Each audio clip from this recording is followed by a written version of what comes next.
जय हिंद दोस्तों, स्वागत है आप सभी का एक नई वीडियो में। इस वीडियो में बिहार दरोगा को लेके जितने भी सारे डाउट हैं, जितने भी लोगों का सारा डाउट क्लियर करने वाला हूँ। तो अंत तक बने रहिएगा और सारी डाउट आप अपना क्लियर करते हुए जाइएगा। और कोई भी डाउट आपके मन में हो तो आप ज़रूर कमेंट कीजिएगा, मैं आपका वो भी डाउट क्लियर कर दूँगा। ठीक है दोस्तों, चलिए बात करते हैं आगे।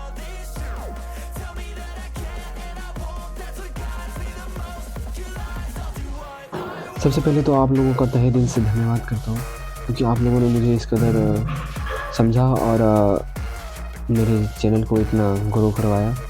जैसे कि मैं 3 जनवरी को ही देख सकते हैं मैं 50,000 व्यूज़ को अचीव कर चुका हूँ।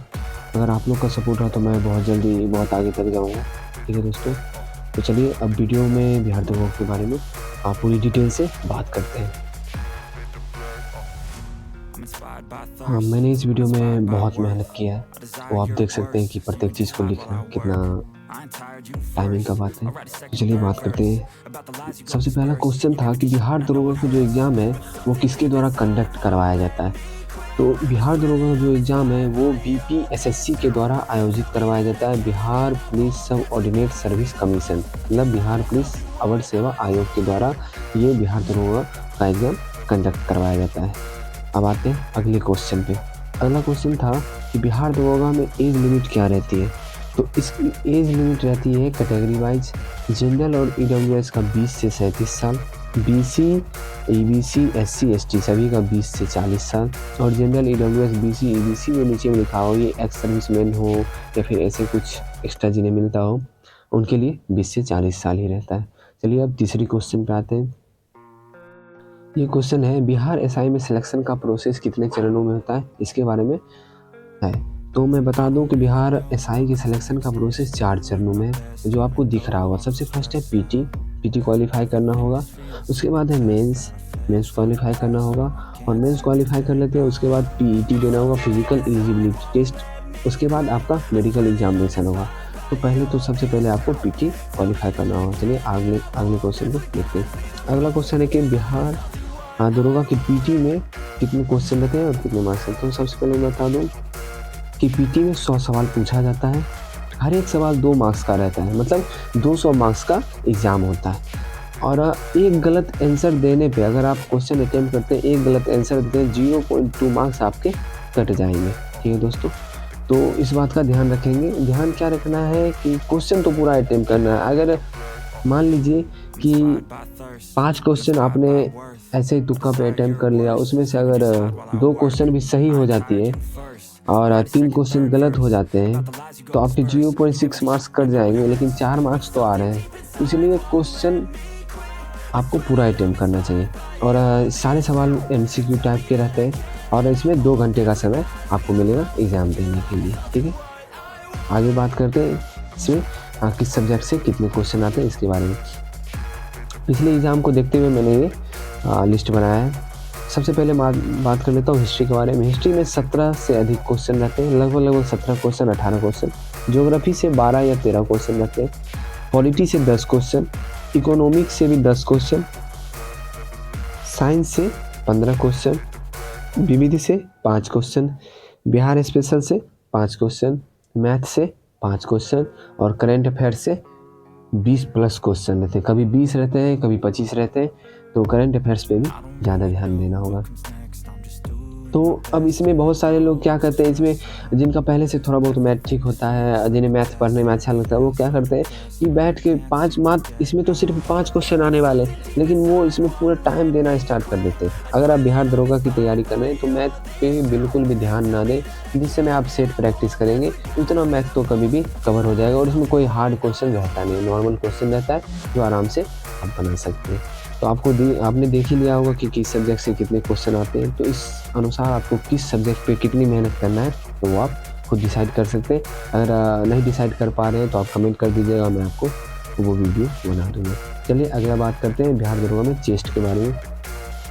बिहार दरोगा में कैटेगरी बाई चेस्ट का मापन किया जाता है। सबसे पहले जनरल और बीसी, ईडब्ल्यूएस तीनों के बारे में बात कर लेते हैं। उनका नॉर्मल चेस्ट होना चाहिए 81, और फुला के 86 करना है। ईबीसी का 81 होना चाहिए, फुला के 86 करना है, और SC/ST का 79 होना चाहिए, फुला के 84 करना है। ठीक है, चेस्ट के बारे में आपकी डाउट क्लियर हो गई हो। और वही डाउट थी फिजिकल एक्टिविटी के बारे में, मतलब रनिंग जो है मेल के लिए 1.6 किलोमीटर मीन्स 1600 मीटर 6.5 मिनट में मारना है। ठीक है, और फीमेल के लिए 1 किलोमीटर 6 मिनट में मारना है। ठीक है, बात कर लेते हैं लॉन्ग जंप के बारे में। लॉन्ग जंप जो है मेल 12 फीट करेंगे और फीमेल 9 फीट करेंगे। हाई जंप जो है मेल 4 फीट करेंगे और फीमेल 3 फीट करेंगे। शॉर्ट फुट के बारे में बात कर लेते हैं, जिसे गोला फेंक कहते हैं। ये मेल के लिए 16 पाउंड का गोला रहता है जो 16 फीट तक फेंकना होता है, और फीमेल के लिए भी 16 पाउंड का गोला रहता है जिसे 10 फीट मात्र फेंकना होता है। ठीक है, मिनिमम ये सब क्राइटेरिया मिनिमम दिया हुआ है। ठीक है, आगे बात कर लेते हैं हम इसकी हाइट के बारे में, इसमें कितनी हाइट होनी चाहिए। एक दोस्त का कमेंट भी था कि इस बिहार दरोगा में हाइट कितनी होनी चाहिए, लेकिन उन्होंने अपनी कास्ट के बारे में नहीं बताया था, तो मैंने सोचा पूरी वीडियो बना दी। तो जनरल और BC और EWS इन तीनों की हाइट 165 सेंटीमीटर होनी चाहिए, कम से कम 165 सेंटीमीटर होनी चाहिए। अब आते हैं EBC, SC और ST मेल का हाइट कम से कम 160 सेंटीमीटर होना चाहिए, और ऑल कैटेगरी फीमेल का हाइट कम से कम 155 सेंटीमीटर होना चाहिए। और एक इम्पॉर्टेंट बात यह है कि उनकी जो वेट है मीन्स फीमेल की जो वेट है वो कम से कम 48 kg होना ही चाहिए, नहीं तो आपको डिस्क्वालीफाई कर दिया जाएगा। ठीक है, आगे बात करते हैं बिहार दरोगा के बारे में। तो इसमें क्वेश्चन था एक दोस्त का कि बिहार से बाहर के छात्र बिहार दरोगा का फॉर्म भर सकते हैं या नहीं। तो हाँ, वो फॉर्म भर सकते हैं, लेकिन उन्हें वो जो अपने स्टेट में उनका जो भी कास्ट होगा उसके हिसाब से उन्हें रिलैक्सेशन मिलता होगा। तो उन्हें अगर अनदर स्टेट के हैं उन्हें कोई भी रिलैक्सेशन नहीं मिलेगा, वो जनरल के रूप में फॉर्म भर सकते हैं। जनरल के रूप में उनकी मेरिट बनेगी, उनकी रिजल्ट बनेगी, बस यही बात थी। और अगला बात कर लेते हैं मेंस के बारे में। बहुत सारे दोस्त क्या करते हैं, जैसे कि PT निकल गए तो मेंस में क्या करते हैं, वो हिंदी के पीछे लग जाते हैं। तो मैंने बहुत सारे सर लोग से सलाह लिया, तो उन्होंने बताया कि हिंदी के पीछे उतना टाइम नहीं देना है कि दूसरा सब्जेक्ट पूरा GK खराब हो जाए। तो हिंदी में सिर्फ क्वालिफाई करना है, ना कि हिंदी का मार्क्स ऐड होता है मेरिट के लिए। हिंदी में सिर्फ क्वालिफाई करना है। तो करना क्या है कि जितनी भी मतलब अगर आप प्री क्वालिफाई कर लेते हैं तो पर डे अगर 1 घंटा या 1.5 घंटा हिंदी के पीछे देते हैं तो आप आराम से कवर कर लीजिएगा हिंदी को। इसलिए हिंदी के पीछे अपना टाइम नहीं देना है मेंस में। ठीक है, आगे बात कर लेते हैं कि कितने प्रश्नों का सही उत्तर दिया जाए जिससे PT में रिजल्ट हो जाए। ठीक है, तो कम से कम नहीं बोल सकते, कम से कम तो अगर आप 70 या 68 या 70 सही आंसर देते हैं तो आप रिजल्ट बना सकते हैं, लेकिन कन्फर्म नहीं। अगर आप 75 प्लस मीन्स 75, 76, 77, 78 जितना भी आपकी क्षमता है, अगर उतना सही आंसर देते हैं तो आप सेफ जोन में होंगे। तो आशा करता हूँ कि आप लोग का सारा डाउट क्लियर कर दिया हूँ।